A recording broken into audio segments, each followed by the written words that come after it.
waad mahadsantahay cumar maxamed somane.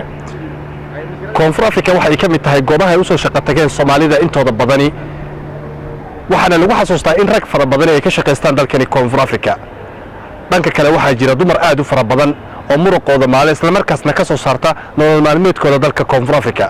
barnaamijkan waxaan ku eegaynaa gabdhaha Soomaaliyeed ee ka shaqeysta dalka koonfur afrika. waxaan la kulmi doonaa qaybo ka mid ah dumarka Soomaaliyeed ee ka howlgala maqaayadaha isla markaasna ka shaqeeya. warbixinta ayaad kala socon doontaa. magacayga Farxiyo Xasan waa koonfur afrika 2009 marka waxaan ka shaqeeyaa maqaayadan. okay maqaayada Soomaalida koonfur afrika Soomaaliya markii la joogay maqaayada waxay lahayd qof cuntada kariyo qof kamariyay oo maqaayada dad cuntada u geeyay email qasnajiya ma taas ma ka jirtaa koonfur afrika ma ka jirto wixii dhan anaa isku ah haye cuntada anaa karina qofka ii soo fariistaana siina lacagteeda anaa qaadana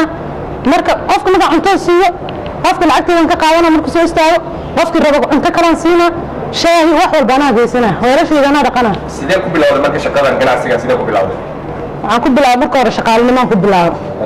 waan soo shaqaystay markaan shaqeeyay shaqaalan ka markii dambe anaa gabdhaha wada shirkooyni markii dambe anaa hadana igu soo hadhay maqaayad waxay igu dhalatay marka ilmahayga aan wadaadkii kala tagnay ilmahaygana aan haysto waa inaan noloshayda aan difaacdo oon shaqaysto igu dhalatay. South Africa waxaa ka dhaca dilal mar walba oo ragga ayaa la dilaa dumarka intooda badani arrintan ma saxmaysa maxaa u sababa? hadda dumarka ma aadaan meelaha ay ragga lagu dilo inta badan ma aadaan waxaa laga yaabaa gabar dhar wareejiso meeshaas raggaas oo locationka lagu dilaayo u tagto oo dhahda dharka iga gatay inay jiraan gabdhahaas ayagana ilaahay lama kulminin maadaama hadda markii ay kula kulantana inta badan horta dumarka ma saamayso arrinta dilka aniga hataa wadaadda hadda kahor loogu wardilo dukaana iskala shaqaynayna townka laakiin inay saameyn aniga waxbana inay dhihnin inay taabanin wadaadkii aniga noo soo galan wadaadkii way dileen ila shaqaynaya. marka waddanka koonfur afrika waxaa la aaminsan yahay in dhaqaale laga sameeyo arrintaasi ma runba maxaase ka jiro? wallaahi qofka shaqaysanaya horta meel kasta oo joogta dunida qofka shaqaysanaya hanti uu samaysan karaa marka noloshaada iyo xoogaaga iyo inaad shaqaysan karto inaad wax soo saaran karto inaad isku daydaa fiican meel kasta oo joogta dunida marka waddankana waa waddan laga shaqaysan karo shaqaa taalo qofkii shaqaysanayo shaqo waa laga helayaa only wiilasha la dilayaan baa dhibkeeda ee problemka. okay su-aasha ugu dambaysa aan jeclay inaan kusoo gabagabayna arrintaani koonfur afrika waxaa la ogyahay in ragga uu ku badan yahay dadka dunida kale joogo waxay aaminsan yihiin dumarka jooga koonfur afrika inay yihiin xaasas la qabo oo raggooda u imaaday arrintaasi marka maxaa ka jira? been waay taas qofkii aaminsan gabdho badan oo shaqaysto oo iska abulaa jirta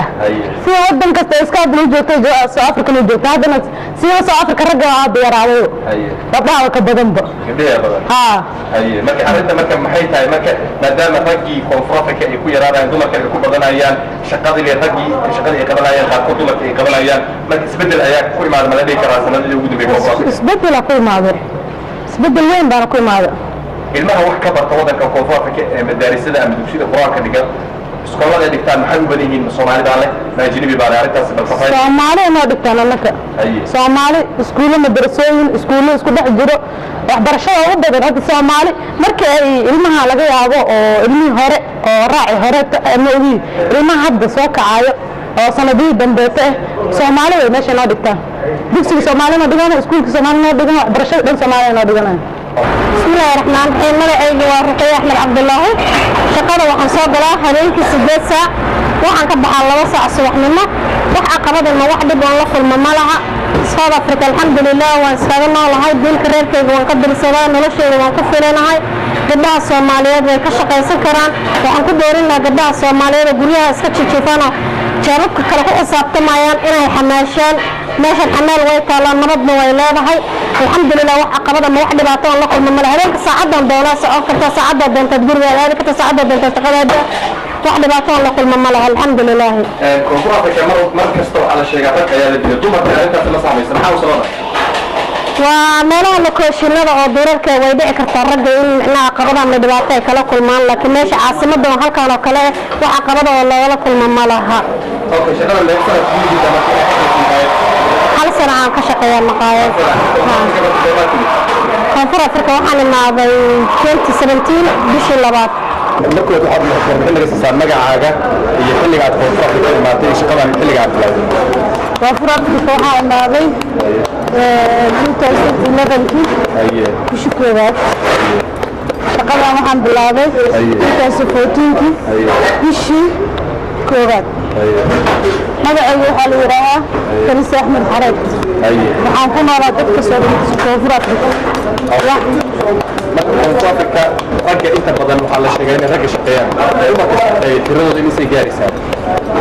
dumarka shaqeeya way badan yihiin qaaraa lokeeshino ka shaqaysta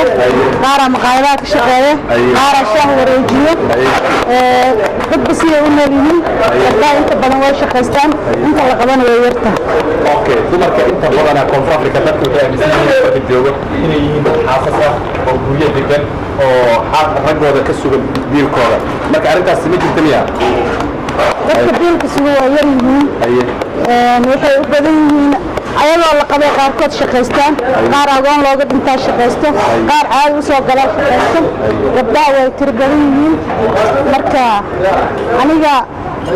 singalaan ahay waana shaqaystaa xoogaygaan ku noolahay ciddeydaan ka biilaa reerkeydaan ka biilaa marka wax dhibaataa kuma qabo ceerna ma qaato South Africa marka waxay laga qaata ma jiro miya maya okay shaqada meeqa saac soo gashaa ilaa meeqa saac marka baxdaa waxaan soo galaa 1 o'clock waxaan ka baxaa 1 o'clock okay ilaa waxaa soo gashaa todoba duurnimo waxaan ka baxaa 7 saac habeenkii 7 saac oo 12 habeenimo markii la dhaafo waa xilli dambe soo ammaankaada waxaan soo markaas ammaankayga nasiibkayga qabaa ammaanka magaalooyinka iyo tuulooyinka markaa farqiga u dhexeeya magaalada way roon tahay waxaa daran tuulooyinka okay cuntooyinka aad samaysaan marka maqaayada ka shaqeysaa hadda adiga maxaa kamid waxyaabaha aad samaysaan waxaan sameeyo waxaa kamid cunfadan waxaa kamid bariiskan waxaa kamid cambuulada waxaa kamid bunka raashinankaas meesha kala nooc jikinada kamid ah baastooyinka kamid ah digirtan waxaa la dhahaa maharago tan waa digirta waa maya waa maharaga waa tii beebasheeda ay dhihi jireen Soomaaliya tanna waa cambuulo galeydeen galeydii Soomaaliya tanna waa bunkeen bunkii caadiga ahaa yes marka qofka haddii soo afrika uu joogo waxaad dhehaysaa waa qof muqdisho jooga camal yes wax walba waa laga helaa tan waa digirta caadiga digirtii bariis tan waa digiri bariista caadiga ahayd cuntooyinka aan gadnay Soomaalida ka duwan waxaa kamid ah chicken-kana kamid ah Soomaali waa laga helaa laakiin inta badan lama isticmaalo chicken-ka ku jiro chicken-kan Soomaali ma isticmaasho waxaa kamid ah roll-kan oo kale Soomaali ma isticmaasho iyo okay waa mid caadi عيشكان ولا استعمال Soomaali laakiin inta badan